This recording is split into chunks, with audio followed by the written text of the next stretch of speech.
Okay, so we are continuing with vector operations. So we have defined multiplication of a vector with a scalar, and we have defined vector addition. Now let's see vector difference. Let me say subtraction. Okay, in mathematics too, in primary school, we define the subtraction as an operator, but mathematicians actually do not treat the subtraction as a separate operation. We actually think of it as the addition of A with -1 multiplied with B, right? So as a result, since we have already defined the multiplication of a vector with a scalar, and we have already defined the vector addition, I mean, I don't need to define this, but there is a special geometrical procedure that people use to obtain this difference of two vectors, and that's basically what I'm going to define. So I'm just going to do the same thing again. So let's say that this is A. Yeah, let's say that this is B, right? I'm using the same two vectors, perhaps. Okay. So if you think about it, then minus B is this vector in here. And as a result, I have to connect minus B with A in a tip-to-toe manner, right? We can actually think of it like that, okay? So the tip of A, let's say, is going to match with the toe of B. But we actually do the same thing without explicitly drawing minus B. So what we do is we basically draw these two vectors in such a way that they start from the same point, okay? So their toes match. So let me say it like this. Redraw so that they start from the same point. Okay. So that means this is the vector A. I'm going to draw it like that. And that's the vector B. So that's, they have the same starting position. So I'm just going to draw this and then erase. So I know that minus B is this vector. So at the point where minus B ends, A starts. So therefore, A plus minus B is this vector, right? So that's therefore this is A minus B, all right? Think of it like that, but in any case, we don't draw minus B. So as a result, I'm just going to undo all of these. So whenever you have done this, they start from the same point. So you just draw a vector from the subtracted to the other one, between the tips of these two vectors. But you start from the subtracted vector and then draw to the tip of the other vector. So that's A minus B then. Okay. So as a result, we can compute the difference of two vectors like that in a geometrical way.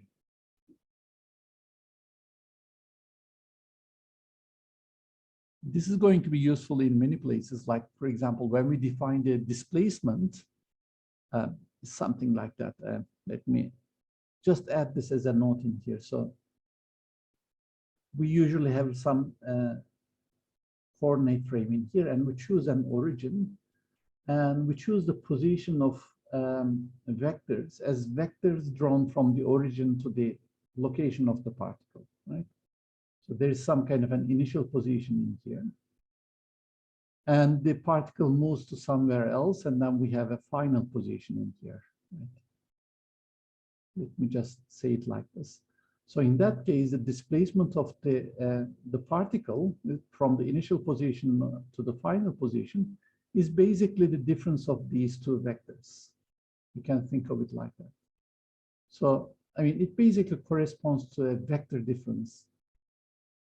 Initial vector difference. So it's basically vector drawn from the initial location to the final location, independent of where the origin is. It is this vector, but I can describe this vector as the difference of two vectors, right? But in any case, I mean, this is too early to talk about. If you are confused about this, I'm going to talk about this later when we talk about when we start the kinematics, all right? So as a result, just forget about this. Okay, I don't know if you have any questions in the vector difference, but geometrically we carry out this like that. Hello. Yes. Here you didn't use the tip to toe rule, so when we're subtracting, we're not supposed to use that. No, the rule is still valid, right? I mean, when I'm adding A with minus B, I'm connecting A with minus B in a tip to toe manner. So I'm using that rule actually. Oh, thanks. Thank you. But I'm using it without drawing the minus B vector. And in that case, I'm just matching the toes. So you can think of it like, I mean, that tip to toe becomes toe to toe, right? Yeah. You can actually think of it like this. Okay. All right, there's another concept. So that's something that I'm going to use a lot. So it's the component concept of a vector, let's say A, along a direction. And usually to specify the direction mathematically, I'm just going to use a unit vector. So I'm just going to write it down like that. So here we have a vector A and some direction, to specify the direction, we use a unit vector, right? And we define the component. So we actually define it like this. So first we draw the vector. Okay. And then we draw the line parallel to, so how should I do this? We draw the line parallel to, this is the infinite line parallel to that direction, okay? And so the direction is basically a vector in here, the vector along that direction, along that line. So this is one of the unit vectors along that line. So the other unit vector is the opposite one, it is minus m. In any case, what we do is we just take the projection of that, it's actually an orthogonal projection. So think of it like there's light coming from the top, and you're just looking at the shadow of that shape. But this has to be a perpendicular projection. And so as a result, I'm going to use yellow coloring here. If you think about the projection, then the projection of that vector is a vector like that. So I'm also going to draw an arrow in here. Okay. So if I draw an arrow, of course, this is a vector. Now, this is a vector which is either parallel to this unit vector or anti-parallel to it, right? Think of it like this.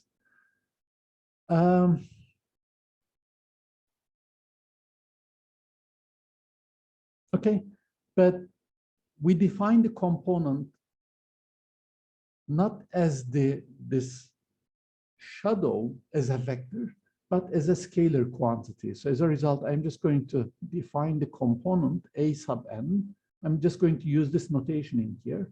So that's the component. It's essentially, let me say it like this. I'm just going to say it like that, right? It's the signed length of the shadow on the line parallel to n. Parallel to n. So as a result, the component is just a number. So therefore, this is a scalar quantity. Right? Any quantity that I can specify by just giving a number is a scalar. So whenever I say component, I'm always meaning a scalar quantity there. Signed length means that this length can be negative as well. I'm just going to tell you the convention in here. So this convention in here is that this AN is positive in that case. So the component is positive in here. I mean, it is in this situation. So let me draw it like that. If A is perpendicular to the line, so that's n unit vector. So in that case, the component would be 0.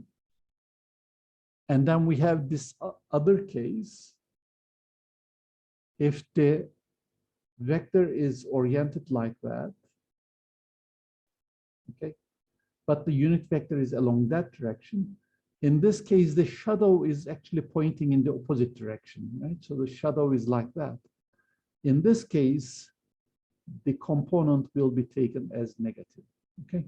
So there are these three situations in here. So the component is positive means that the angle between, let's say, the vector A and the unit vector M, this is less than 90 degrees. The component is 0 if that angle is 90 degrees. And the component is negative if that angle is bigger than 90 degrees. So there's a mathematical way of actually expressing this. So I'm just going to redraw everything again, right? So that's the line, right? That's line. There's no direction in here. I then draw the direction unit vector in here. Unit vector shows a direction on that line. There is a vector A in here. I'm going to use the angle theta, right? So that's the first Greek symbol that we have started using it. So this is the Greek letter theta. So if that's theta, and if A is the magnitude of the vector A, yeah, forget about this. So I'm going to use this absolute value symbol again. So that's the magnitude A, magnitude of A, all right? So in that case, the component A sub n is equal to the length of the vector, its magnitude, multiplied with the cosine of the angle between them. So as a result, in here, we can say this, these three cases, if the angle theta is less than 90 degrees, the component is positive. If the angle theta is equal to the 90 degrees, then the component is equal to 0. And if the angle theta is bigger than 90 degrees, then the component is negative then.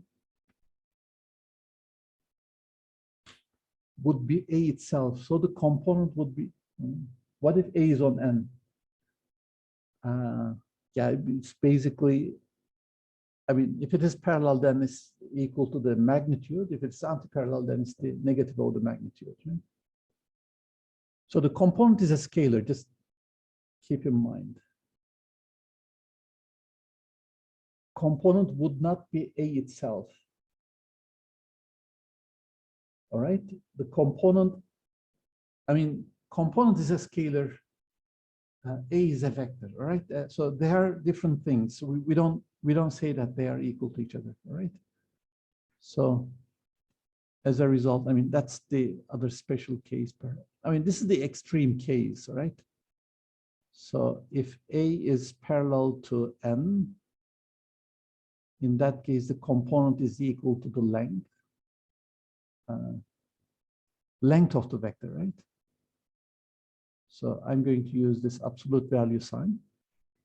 And yeah, whatever. I mean, if we have the other case, in that case, the component would be the negative of the magnitude, right? Let me explain it like this. So in this case, the angle theta is 180 degrees and cosine of theta is equal to -1. In this case, theta is equal to 0 degrees and cosine of theta is equal to +1, right? So in this case, the component is positive. In this case, the component is negative. Component, when I say component, is always scalar, right? they cannot be vectors. They are just numbers.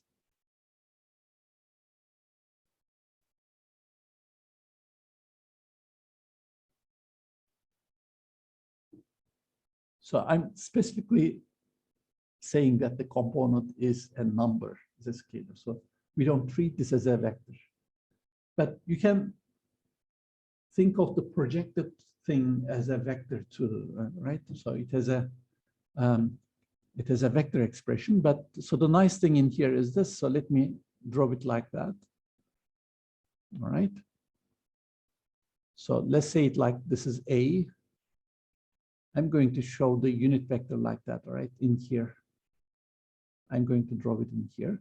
So that's the projection. So let's say this is, let's say S in here. So S is the shadow vector, right? I can write this shadow vector in terms of the component and the unit vector like that. It's the component multiplied with the unit vector. So I'm multiplying this vector with this scalar to obtain the shadow vector, all right? So you can actually think of it like that, but I'm not going to call the shadow vector as a component. It's not the component. Component is this number in here. So it is a scalar then. Okay. I mean, I'm going to use this notation, obviously, in just a moment. Okay, so let me actually give you a small poll. Right, it's just a small poll with two questions. I'm going to launch this, but can I specify a time?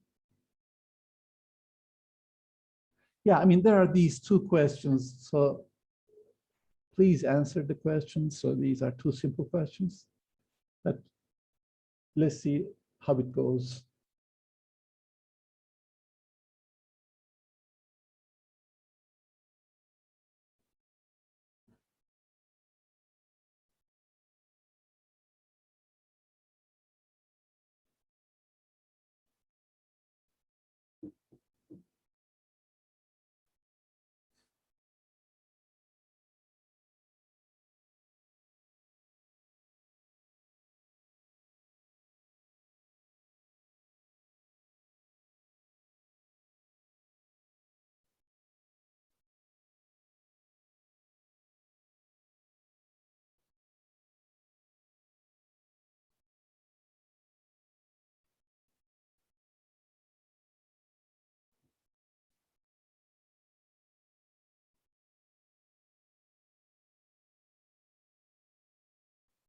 This won't affect your grades. Yeah, I cannot take any attendance in here. I cannot see your names.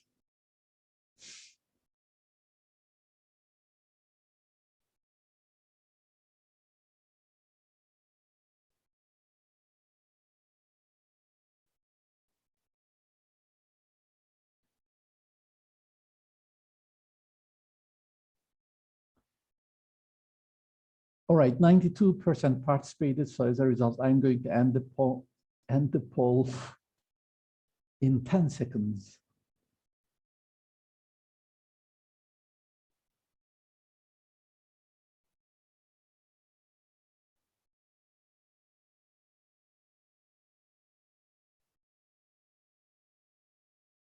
Okay, ending now.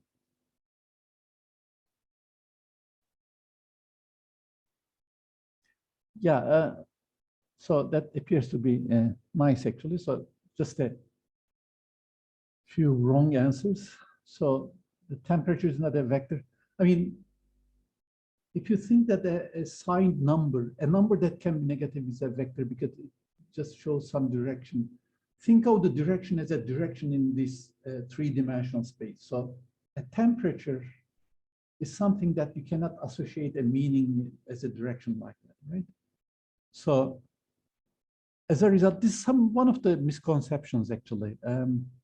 So if you're understanding like that. I know that a lot of you have this kind of a misconception, because sometimes we say that a signed number a number that can be negative is always sometimes used as a vector. I think in one-dimensional motion, we somehow build this misconception. So, I mean, when time comes out, I think I'm going to give an explanation. So a number is a scalar. So a number can be negative. So some quantities are always positive, like mass and things like that. But that's just an exception.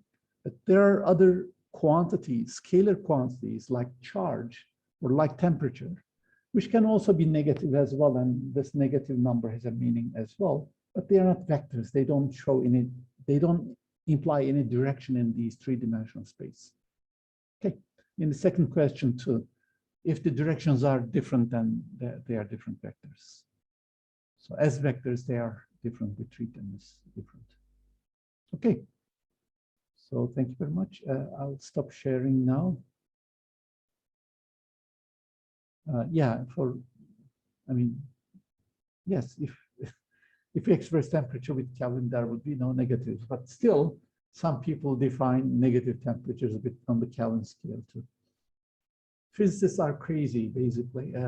They can define anything. So there are some negative temperature things in physics too. Okay, so let's then pass to this example. So I have a vector.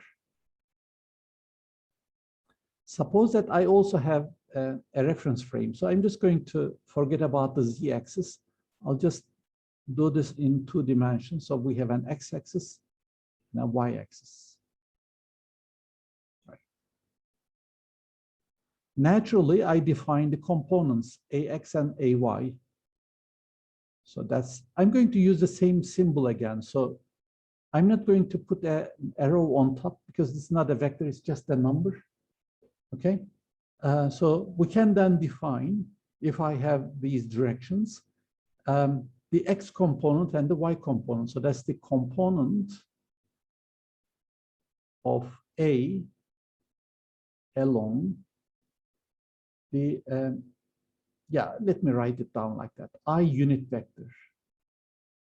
Okay, and similarly for AY, AY is that component in here, can be positive or negative, but we define the components in the same way.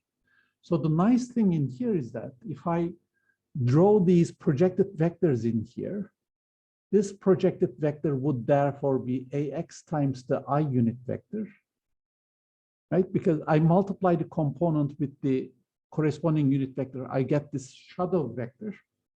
And that shadow vector is the y component multiplied with the j unit vector. Okay, but I can see that I can also draw that shadow vector in here. So that's also y component times the j unit vector.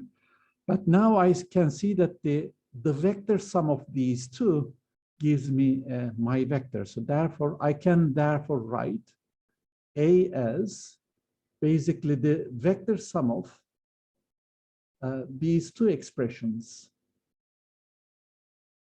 Okay, so as a result, if I know the components of a vector, then by using the multiplication of a vector with a scalar and addition of 2 vectors operations, I can express this vector A in terms of these unit vectors.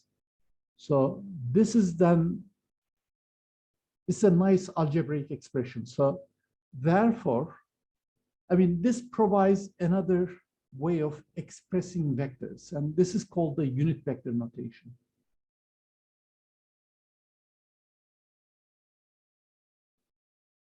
Okay. Let me just say it like this. I can also add the z component in here. So that's going to give me the full thing. So that's basically, let's say, for a vector on xy plane, let's say. Let's just add this because, let's say it like this. If the vector is in is in 3 dimensions. It also has a z component as well. So therefore, in terms of these 3 components, I can write the vector like that. Why do we have to write ij? What do you mean? These are the unit vectors along these coordinate axes. So I is that unit vector and j is that unit vector. So these unit vectors are basically, I need to use them because to express these, I need some vectors. Why do we have to write ij? Perhaps you expect me to write x hat and y hat, and I don't know. But that's the that's the notation that I'm going to use. Okay, so let's say it like this: for any vector. Okay, which means if I have a reference frame, x, y, z axes, then I can express. And also, for a given vector, if I somehow know these 3 components, I can express the vector in that in an algebraic expression like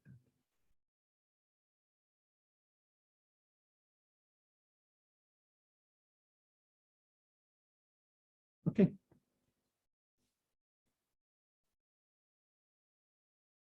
So I don't know, let's just give some examples in here. So by just looking at these examples, you can also see some direction. So let's say it like this. So this vector might be, for example, I plus 2j.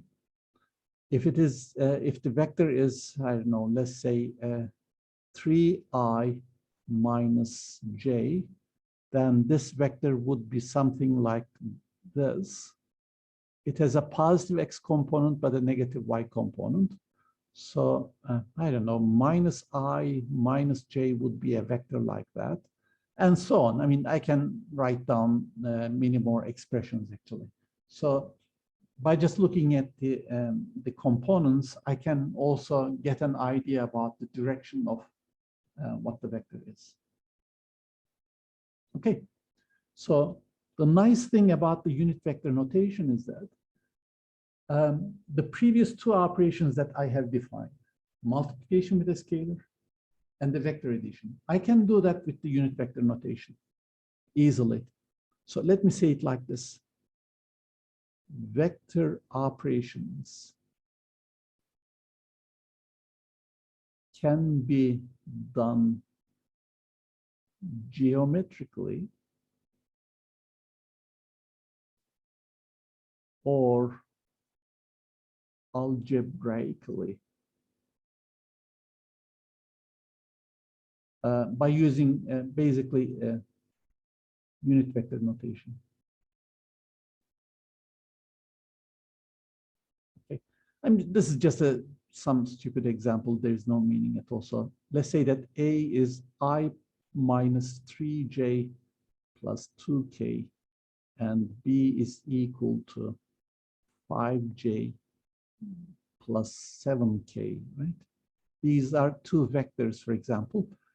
I can do this, I don't know, this operation, for example, 2 times a, multiplication of a with a scalar. All I need to do is to algebraically multiply this expression with 2.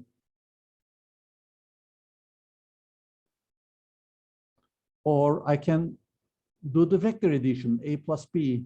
In that case, this is a plus 2j plus 9k, right? What I am doing is essentially algebra. I have these 3 special symbols, I, j, k, and I can multiply these symbols with numbers.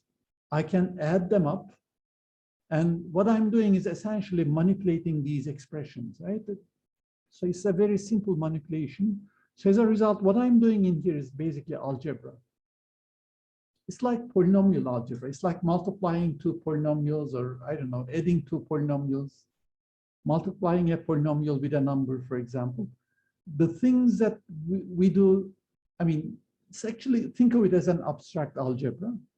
But we have these 3 special symbols, and I'm doing the manipulations with these 3 symbols. So I can also do vector difference as well. So I have defined all of these vector operations.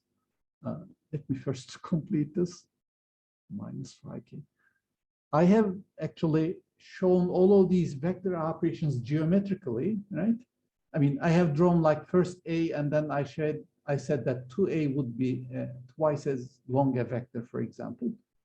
Now, I don't need to do these kind of things. I can just add them up, right?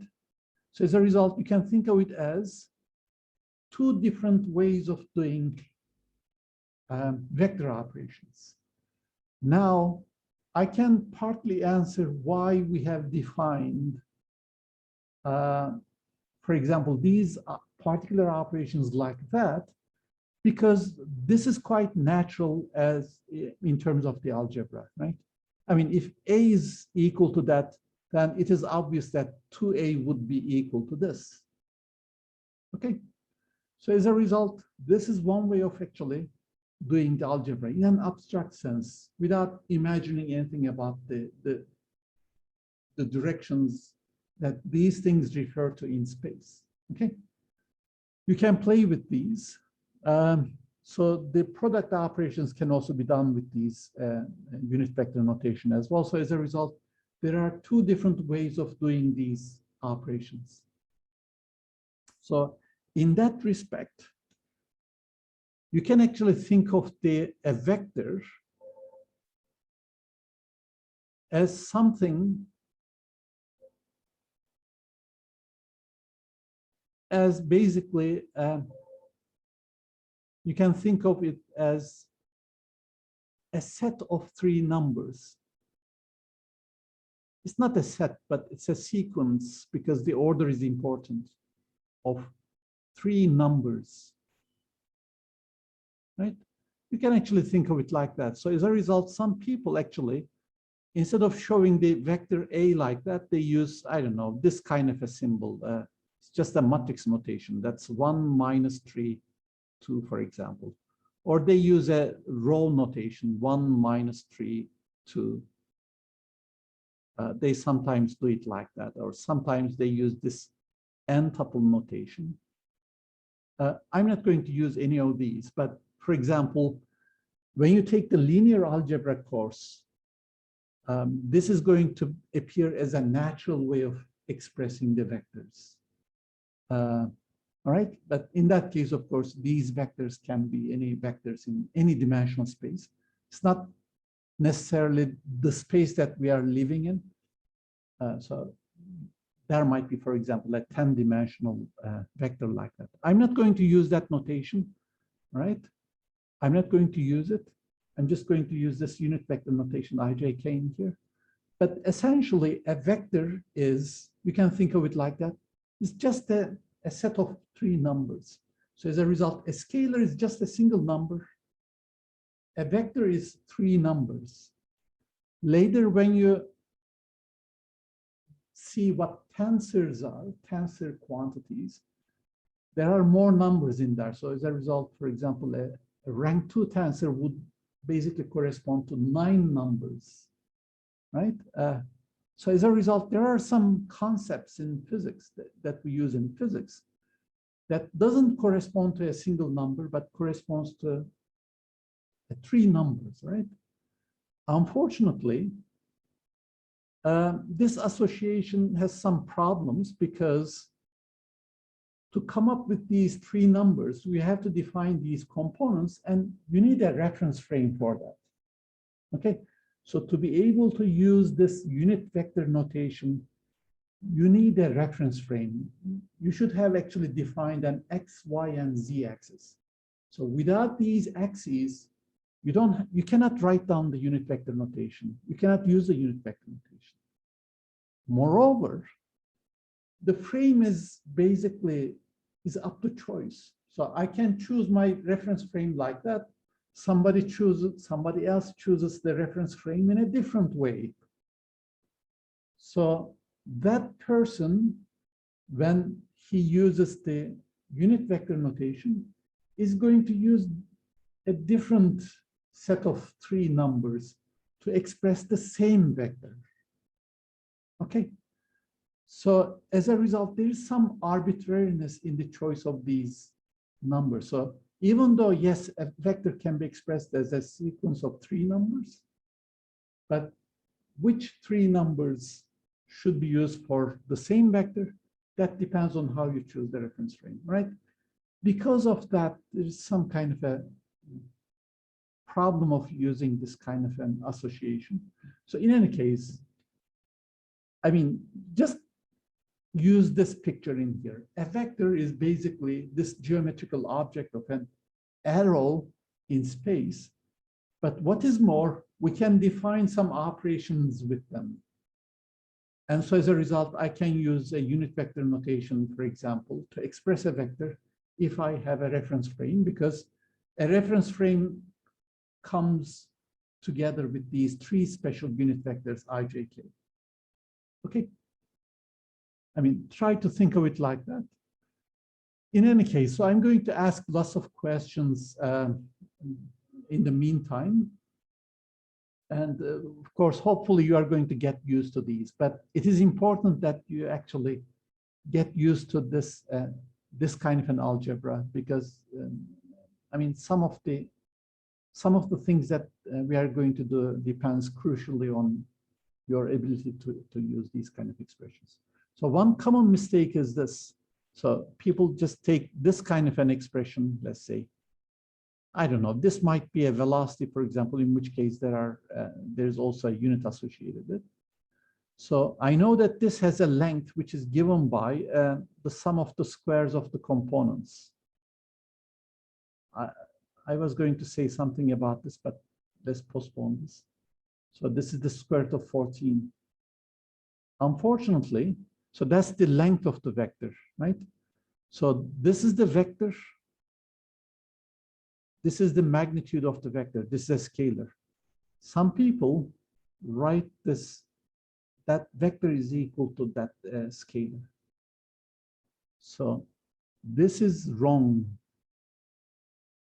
right? This is wrong. This is one of the nonsensical things. This is nonsense, because you're saying that a vector is equal to a scalar.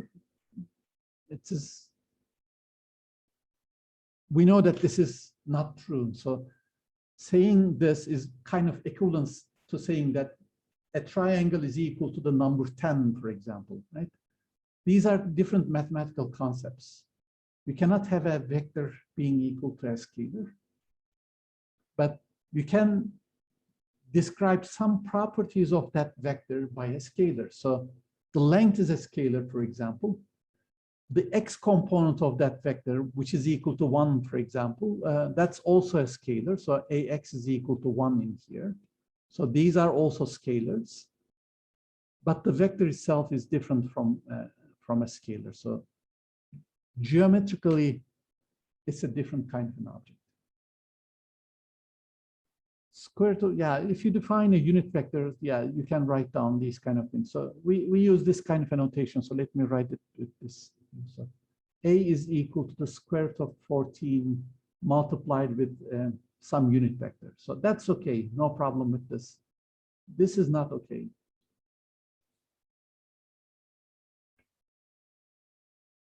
Any unit vector you can, yeah, sure. I can define a unit vector by dividing a vector by its magnitude. So therefore, this is going to be the unit vector along the direction of it, along A. Right? That's how you compute the, formally, how you compute the unit vector along a given vector. Okay. You just divide it by its length, so therefore you can show that the length of the n is equal to 1. All right, let me stop here because I promised that I'll stop. But let me again remind you the talk that will start at 2:40. I suggest that you follow the talk, but I mean, it's not something mandatory. Just keep this in mind.